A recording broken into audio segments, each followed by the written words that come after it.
अब मैं आमंत्रित करती हूँ आदरणीय डॉक्टर श्री प्रकाश मिश्र जी को। आप इलाहाबाद विश्वविद्यालय से स्नातक, साथ साथ दर्शन शास्त्र गुरुकुल कांगड़ी विश्वविद्यालय से स्नातकोत्तर की उपाधि आपने हासिल की और आप समकालीन भारतीय समाज दर्शन में परिवर्तन की समस्या एवं विभिन्न दार्शनिक समाधान श्री दयानंद सरस्वती, स्वामी विवेकानंद, श्री अरविंद एवं महात्मा गांधी के विशेष संदर्भ में गुरुकुल कांगड़ी विश्वविद्यालय हरिद्वार उत्तराखंड से, और आपने कई सामाजिक कार्य किए। 1995 से 1998 तक प्रयाग महानगर में अनेक सामाजिक गतिविधियों के माध्यम से समाज के विभिन्न क्षेत्रों में सेवा कार्य किया। हरिद्वार में कुष्ठ रोगियों एवं उनके बच्चों वनवासियों के बीच शिक्षा एवं चिकित्सा के माध्यम से महत्वपूर्ण कार्य किए। आध्यात्म प्रेरित सेवा संस्थान मातृभूमि सेवा मिशन की स्थापना कर हरियाणा के कुरुक्षेत्र जनपद के निकटवर्ती गांव अमीन एवं फतेहपुर को केंद्र बनाकर समाज के निराश्रित एवं कुष्ठ रोगियों तथा उनके बच्चों के बीच शिक्षा एवं उनके पुनर्वास के सेवा प्रकल्पों का विधिवत संचालन कर रहे हैं तथा युवा पीढ़ी को राष्ट्र की मुख्य धारा से जोड़ने के लिए विशेष कार्यक्रम संचालित किए जा रहे हैं और समाज में आशावादी विचार के विस्तार के लिए कुरुक्षेत्र संदेश मासिक समाचार पत्रिका का प्रकाशन किया जा रहा है। आप मातृभूमि सेवा मिशन के संस्थापक एवं संयोजक हैं, साथ साथ कुरुक्षेत्र संदेश मासिक समाचार पत्रिका के संस्थापक संपादक हैं। तो मैं अब आमंत्रित करती हूँ आदरणीय भ्राता डॉक्टर श्री प्रकाश मिश्र जी को। ओम शांति। अव्यक्त रूप में परमपिता शिव बाबा, बाप दादा, मंचासीन अतिथिगण, सम्मानित संत वृंद, श्रोता भाइयों एवं बहनों, आज का ये विषय बहुत ही महत्वपूर्ण विषय है। श्रीमद् भगवद गीता, मैं कुरुक्षेत्र से आया हूँ। कुरुक्षेत्र के बगल में एक ज्योतिषर स्थान है जिसको गीता जन्मस्थली बताया जाता है। श्रीमद् भगवद गीता महाभारत का एक पार्ट है। ऐसे बहुत सारी चीज़ें श्रीमद् भगवद गीता को लेकर के पूरे विश्व में लोग हिंदू धर्म की बुराई करते हैं, भारतीयता सनातन धर्म की ढेर सारी आलोचना होती है, लेकिन विश्व के समस्त धर्मों में कहीं ना कहीं श्रीमद् भागवत गीता की स्वीकारोक्ति जो है सबके मन में है। वास्तव में आज 7 अरब से ज़्यादा आबादी का हमारा विश्व है। आप सबके पास एक मोबाइल है और उस मोबाइल में सारा विश्व है। आज जो विषय प्रजापति ब्रह्मा कुमारी ईश्वरी विश्वविद्यालय द्वारा जो आज लिया गया है, समय की पुकार, एक परमात्मा एक विश्व परिवार, उसको एक हमारा छोटा सा जो सिस्टम है, छोटा सा जो एक हमारा यंत्र है, वो सिद्ध करता है।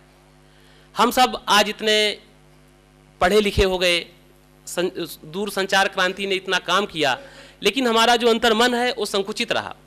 भारत का एक बहुत बड़ा वैभवशाली इतिहास रहा, बहुत सारे आक्रांता इस देश को तोड़ने के लिए आए, लेकिन इसकी वही शक्ति थी जो हम लोग कहेंगे वसुधैव कुटुंबकम।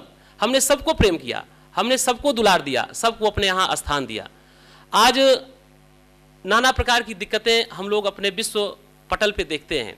आज अभी जैसे बहन ने बताया कि आज भ्रष्टाचार इतना बढ़ा हुआ है, आतंकवाद इतना बढ़ा हुआ है, हमने इतना ज़्यादा परमाणु बम, अनेकानेक प्रकार के अग्नेयास्त्र, ऐसे कितने चीज़ें बनाई हैं कि कुछ ही पल में पूरे सृष्टि का विनाश हो सकता है। ये निश्चित ही हो सकता है कि हम उसको अपना पराक्रम कहें, हो सकता है कि उसको हम अपना एक ऐश्वर्य कहें, एक वैभवशाली कहें कि हम अन्य देशों के अपेक्षा इतने मजबूत हैं। लेकिन यदि हम प्रेम की बात करें, वात्सल्य की बात करें, भ्रातृत्व की बात करें, बंधुत्व की बात करें, तो वस्तु हमारे लिए बहुत बड़ी कमजोरी है, वो हमारे लिए बहुत बड़ी एक दिक्कत है। और आने वाली पीढ़ी के लिए, जहाँ हम विश्व बंधुत्व की बात कर रहे हैं, उसके लिए एक बहुत बड़ी समस्या है।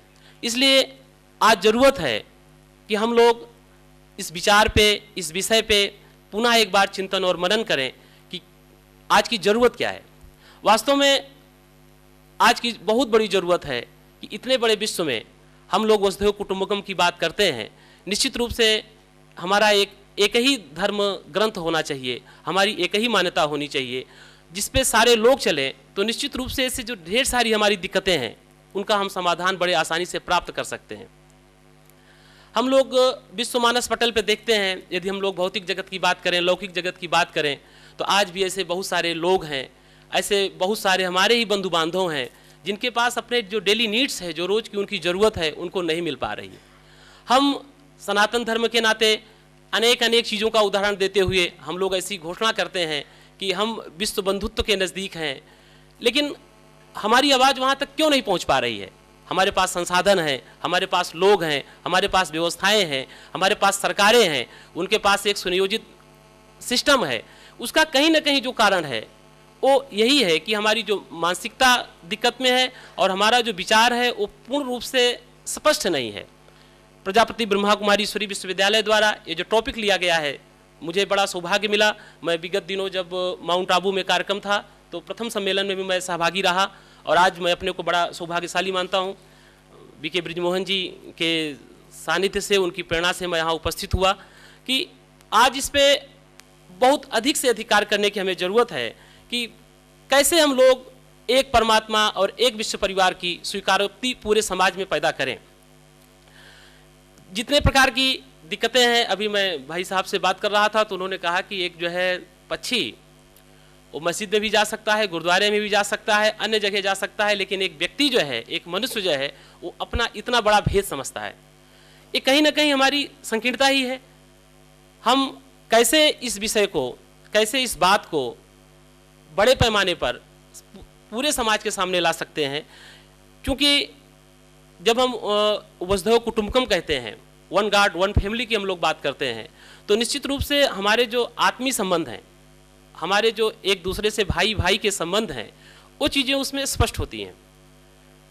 मैं दर्शन का विद्यार्थी हूँ, मुझे भी कुछ चीज़ें दूसरे प्रकार से समझ आती हैं। अभी भाई साहब से बात हुई, मैं आचार्य शंकराचार्य ने अद्वैत दर्शन की जो है स्थापना की, उस समय की जब हमारे देश में नाना प्रकार के संकट विद्यमान थे और अद्वैत की भावना, मैं भी यही समझता था कि जीव और शिव एक है। आज आपसे डिस्कस हो रही थी तो उन्होंने कहा कि जब हम भाई भाई कहते हैं, जब परिवार की बात करते हैं, तो उसके लिए पिता जरूरी है, और पिता और उसकी संतानें दोनों अलग अलग चीज़ें होती हैं। तो हम कैसे उस जीव और शिव का तारतम्य बैठा करके, कैसे उस बात को हम लोग स्वीकार करके इतनी बड़ी पहल और जो आज की ज़रूरत है, जो आज की बहुत बड़ी आवश्यकता है, उस पर हम कैसे कार्य कर सकते हैं। अभी बहन बोल रही थी तो आपने जो है प्रेम की बात की, भाई साहब ने अरविंद की बात की। अरविंद हमारे शोध के विषय रहे और मैंने अरविंद पे बहुत सारा कार्य किया। उन्होंने हर जगह अपने लिए विश्व प्रेम की बात की और विश्व प्रेम को उन्होंने किसी भी जाति, पंथ, बंधन और भूगोल से नहीं जोड़ा। हम लोग भारत में रहते हैं, एक समुद्र के आसपास की हमारी जम्मू द्वीपे भरतखंड एक सीमा है, लेकिन श्री अरविंद ने पूरे विश्व की बात की और वेदांत ने इस बात को सिद्ध किया कि यत्र विश्वम भवति एक नीडम, सारा विश्व एक जैसे चिड़िया का घोंसला होता है, उसी प्रकार से है। आज का जो दूरसंचार सिस्टम है, जो हमारे इतनी सारी खोजें हुई हैं, वो इस चीज़ को और ज़्यादा और अच्छे तरीके से सिद्ध करती हैं कि वास्तव में सारा विश्व जो है एक परिवार है और एक बहुत छोटी यूनिट है, जिसको हम एक इतनी बड़ी चीज़ समझते हैं। इसमें हमारा संवाद कैसे हो, इसमें हम लोग अपनी बात का पहल कैसे लोगों के सामने करें, ये आज की बहुत बड़ी ज़रूरत है। मैं विनोबा भावे को पढ़ रहा था, आप सारे लोगों ने उनका नाम सुना होगा। वो एक बहुत बड़ा भूमिदान आंदोलन पूरे देश में चलाए। जब वो चल रहे थे तो जैसे यहाँ बहनें बैठी हैं, ऐसे उनके पास भी बहनें रहती थी और वो लोग उनकी विदाई के लिए गीत गा रही थी पवनार आश्रम में कि पायो कि सुने और मैंने निर्बल के बलराम। लोगों ने पूछा विनोबा से कि आपके पास कोई संसाधन नहीं है, कोई सिस्टम नहीं है, आप कैसे पूरे देश में काम करेंगे। जो गीत चल रहा था उसको उन्होंने अपनी बहनों को मना किया। उन्होंने कहा आप गलत गा रही हैं, आप ये गाइए कि देखे और मैंने निर्बल के बलराम। वास्तव में जो प्रेम की ताकत है, जो एक वात्सल्य की ताकत है, उससे बड़ी कोई ताकत नहीं हो सकती। उससे बड़ी जो आज के समय में इतनी बड़ी हिंसा है, उसमें जो अहिंसा है, जो उसका जो प्रेम है, उससे बड़ी कोई ताकत नहीं हो सकती और प्रेम से बड़ा कोई अस्त्र नहीं हो सकता। जो विश्व प्रेम की जो भावना है, उसका जो सौंदर्य है, उसका जो दर्शन है, उसकी जो मोहकता है, वही एक परिवार है, वही वसुधैव कुटुंबकम है। यदि हम लोग आज के परिवेश में देखें, अभी बता रही थी आप, ओसामा बिन लादेन की बात कर रही थी, अमेरिका ने उसको शूट किया और अपनी बहुत बड़ी उपलब्धि मानी। आपने कहा कि यदि प्रेम की ताकत होती तो शायद वो बदल जाता।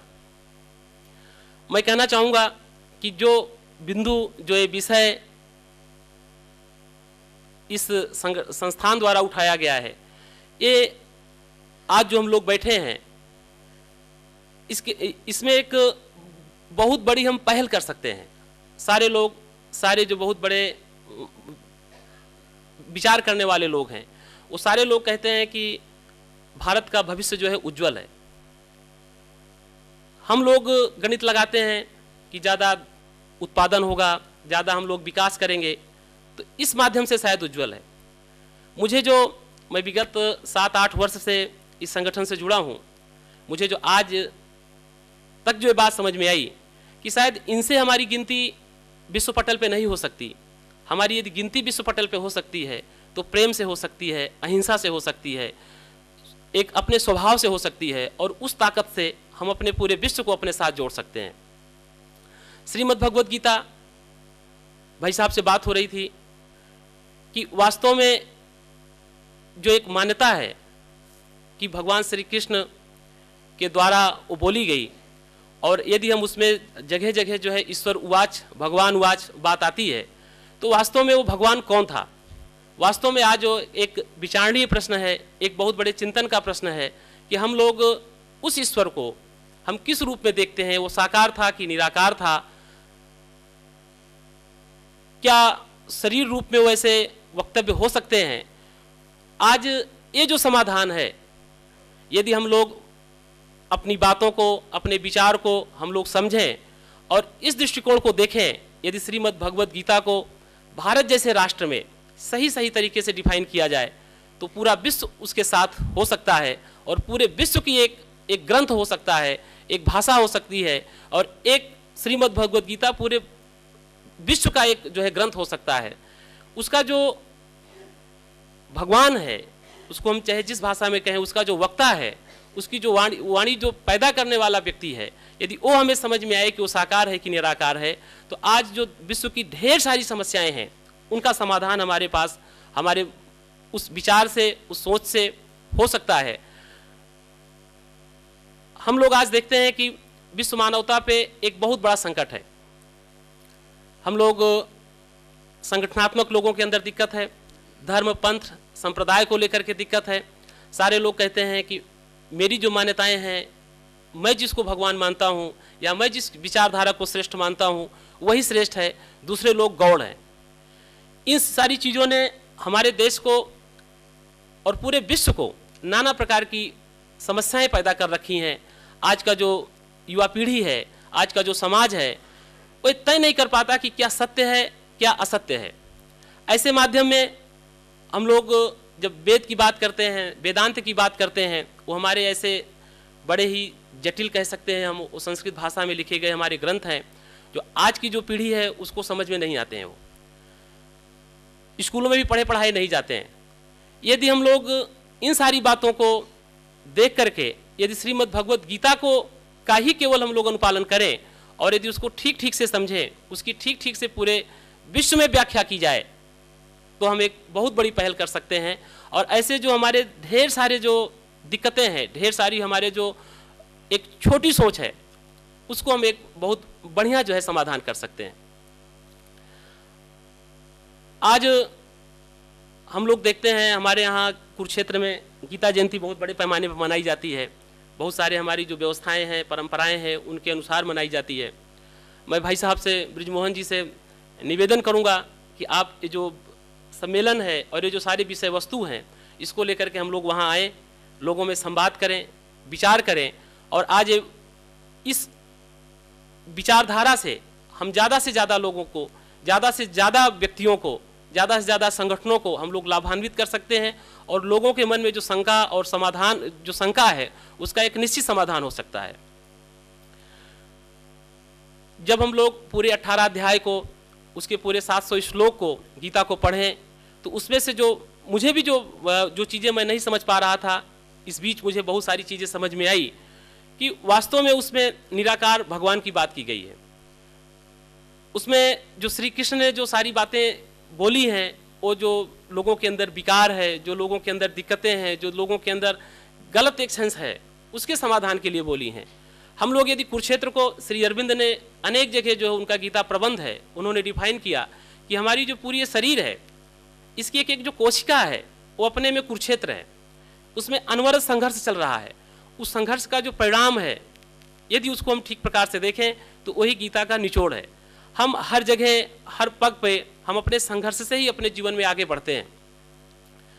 उसको कुछ ऐसी व्यवस्थाएं बनी, कुछ ऐसे हमारे, चूँकि शुरू से ही हमारी जो हम लोग, जिसको हम लोग सनातन वैदिक धर्म करते हैं, उसके साथ शुरू से ऐसा रहा कि उसमें ढेर सारी, एक उसको हम लोग चाहे एक मान्यता माने, साइक्लिक प्रोसेस माने, उसमें ऐसे परिवर्तन आते रहे और उसमें कुछ मान्यताएं जुड़ती रहीं, जो आज वो मान्यताएं एक बहुत बड़ी दिक्कत बन गई हैं। उन मान्यता हम लोग कैसे समाधान कर सकते हैं, किस प्रकार से उसका हम लोग एक रास्ता, मार्ग प्रशस्त कर सकते हैं, उसमें श्रीमद् भगवद गीता एक अद्वितीय रूप में, एक प्रेरक रूप में और एक प्रेरणा के रूप में हमारा मार्गदर्शन कर सकती है। और उसका जो एक निराकार भगवान है, उसकी सर्व मान्यता जो है, हम लोग उसको पूरे विश्व में ला सकते हैं। मुझे बड़ी अपार खुशी है कि प्रजापति ब्रह्मा कुमारी विश्वविद्यालय, जो विगत 75 वर्ष से अपने इस सारे कार्यक्रम में संलग्न है, उसने एक बीड़ा उठाया है, एक इस बात को ध्यान में लाया है। निश्चित तौर से ये बात का जैसे जैसे विस्तार होगा, ये बात जैसे जैसे आगे बढ़ेगी, सारे लोगों के अंदर ये भावना पैदा होगी, सारे लोग इस बात को समझेंगे, आगे बढ़ेंगे और विश्व में एक जो हम लोग शांति की बात करते हैं, भाईचारे की बात करते हैं, वसुधैव कुटुंबकम की बात करते हैं, वो निश्चित तौर से पैदा होगी। और लोग इस अपने सारे जो उनका एक जो हम लोग एक आचरण की बात करते हैं, उससे लोग प्रेरित होकर के पूरा विश्व समुदाय एक सूत्र में संगठित हो सकता है और हमारा जो भविष्य है वो बहुत बड़ा उज्जवल हो सकता है। मैं इस आंदोलन के बारे में, इस व्यवस्था के बारे में और जो तपस्या, जो कार्य, जो एक आध्यात्मिक अनुष्ठान और यज्ञ आप लोगों के द्वारा किया जा रहा है, मुझे इसके लिए 4 लाइनें याद आती हैं कि नहीं विरोधक रोक सकेंगे, निंदक होंगे अनुगामी, जन जन इसकी वृद्धि करेगा, इसकी ठोर रुकेगी न ठानी, बस इसके हुंकार मात्र से दुष्ट लगेंगे आप ठिकाने। कठिनाइयाँ बहुत हैं, इस मार्ग में दिक्कतें बहुत हैं, लेकिन वो परम पिता शिव हमारे साथ है। निश्चित तौर से इस कार्य से जो ये 3 दिन का एक आध्यात्मिक सत्र शुरू किया गया है, इससे पूरे विश्व को, पूरे समाज को एक बहुत बड़ा जो है निचोड़ मिलेगा और इससे सारे लोग लाभान्वित होंगे। इसी आशा के साथ ओम शांति।